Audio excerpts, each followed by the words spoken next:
Hi, I'm Erin James. Welcome to this presentation on the Speech Bubble Vocabulary app.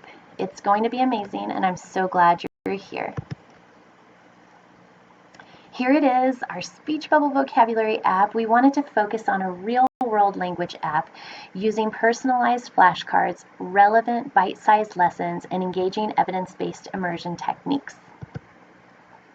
Meet our persona, Kathy Robertson. She is a 62-year-old therapist from Evergreen, Colorado. She's married and an empty nester. Her goals include she wants to retain the Spanish she learned, understand and participate in Spanish conversation at work, and keep her mind fresh as her body ages while enjoying her learning experience.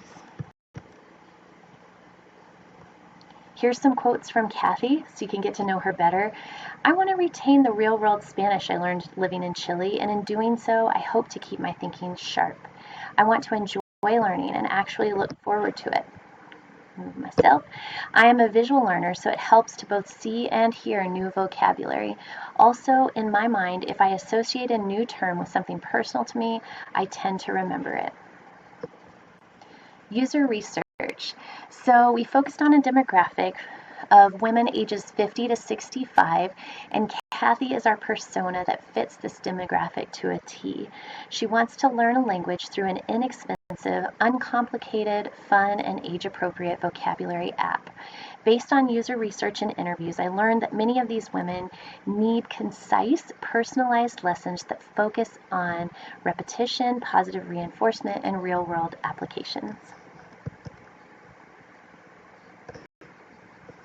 So Kathy's problem is that she needs a way, journey down to the bottom here, to efficiently and creatively learn Spanish vocabulary in order to retain the language she learned, enhance her connections with Spanish-speaking clients, and sharpen her memory skills. We will see this to be true when she can communicate with clients and recall language as needed. Our problem statement is that we believe that by creating an app that is age-appropriate, visually stimulating, engaging, and promotes retention through creative immersion techniques, Kathy will achieve retention of communication skills, learn new Spanish vocabulary, and sharpen her memory.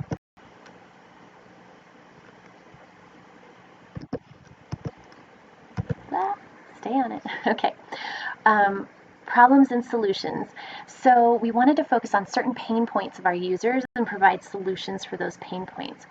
Apps like Duolingo, number one, feel like they're made for kids, not mature women. And so we really wanted Speech Bubble's aesthetics and graphics to be geared towards adults. A lot of generic flashcards don't have visuals or sound, and they're hard to remember. So we really wanted to focus on data-based learning structures, such as appealing to the 4 types of learners: auditory, visual, kinesthetic, reading, and writing. Most language apps are expensive. We wanted to offer tiered costs, upgrade options, and make sure that our free version is awesome.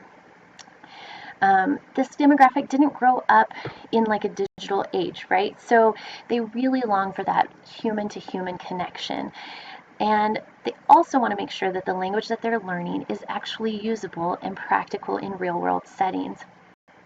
So to solve this problem, we created a lot of options to connect and collaborate with other users, and our famous 30-day challenge for real-world practice in an engaging and fun way.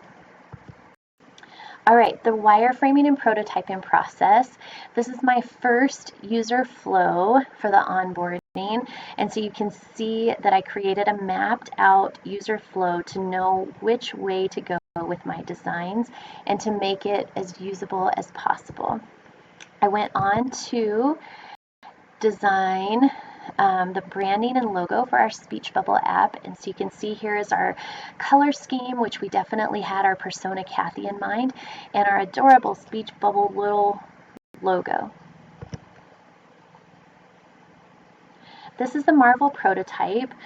I used all of my sketches combined to create a prototype so our users could test the app and we could make the correct revisions to improve anything that needed a little boost to improve. So here we go. We'll click on a couple of these so you can see you can sign up. It'll take you through the onboarding process, highlighting a lot of our personalized flashcards, and other unique things about the app. You can choose your language, got your menu, you can go to creating flashcards, etc., etc. These are my initial wireframe sketches. You can see the splash screen, the login, the home page, and the admin page. Here we have our onboarding. Like I said, it's highlighting our spaced repetition, our real world language skills, and bite-sized relevant lessons, and engaging with real people through our app in safe situations. Okay, these are the flashcard pages. Let me face up just a little bit. You can create your own flashcards. You can add your own images to promote visual learning techniques. You can also listen to the words and practice on the go. Here's flashcards, sketches part 2, front and backs of cards, and our little exciting celebrations when you finish to encourage motivation, and you can check your stats for all the points you earned.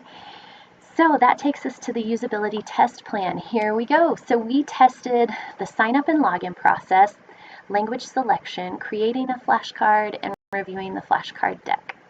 These tests were designed to enhance usability of the key app requirements and requested design criteria.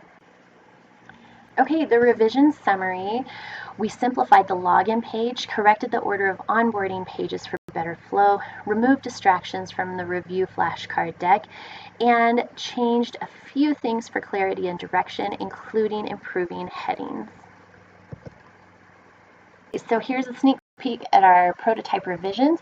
You can see we updated the language on the sign-in page to say sign up and login, which was a lot less confusing for most of our users.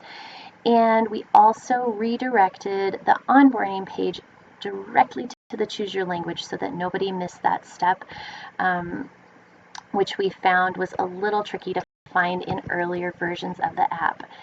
We also changed this 3-dot situation, as a lot of our participants were trying to swipe, to a more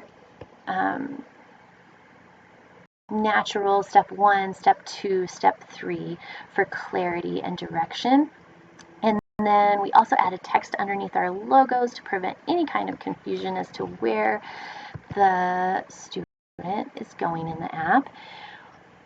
We streamlined our headings to make them consistent across the app, and we also greatly simplified our flashcard revision pages because our participants said that it was just too busy and they couldn't focus on learning what they were supposed to learn. So we took out the edit button and any little pop-up information and just kept it as simple as possible to promote that focus for our students. So improvements and next steps, we have a lot of exciting ideas. We're going to develop new immersion challenges, animated flashcards, vocabulary scan and go feature, which is super cool. It's almost like the plant apps where you can scan the tree and it'll tell you what it is, except you're going to scan vocabulary items like a banana or your toothbrush, and then you can either just have the app tell you what it is from your scan and go, and also from the scan and go you can create flashcards directly from your photo of the scan. So we're very excited about that.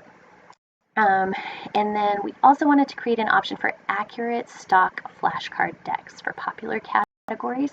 A lot of our users that had used other vocabulary apps were concerned that some of the decks uploaded by normal people may not be accurate. And so we have a team of people that are sorting through these uploaded decks and correcting where they need to correct, editing, and making sure that the marked decks are accurate. So that way a user can know, hey, this deck has been checked, it's accurate, I feel confident that this will be a good thing to learn. We are also working on developing more incentives, streaks, and age-appropriate award systems to promote motivation, and our #1 goal, to support our students in reaching their goals. Okay, so what did I learn from the design process? I learned the step-by-step processes of a UX designer. I have a way better understanding of the job that the UX designer plays, and I learned it's important to find participants in the right demographic in order to collect accurate data. Also, to know the direction you're going before you start going there to save time and energy. I really learned that to focus the entire process on user pain points and how to solve them, because that's the ultimate goal of a UX designer, and that good designs, of course, require a lot of revisions. Thank you so much for joining me on this exciting journey through UX design, and I hope to see you in the Speech Bubble app soon. Thank you. Have a beautiful day.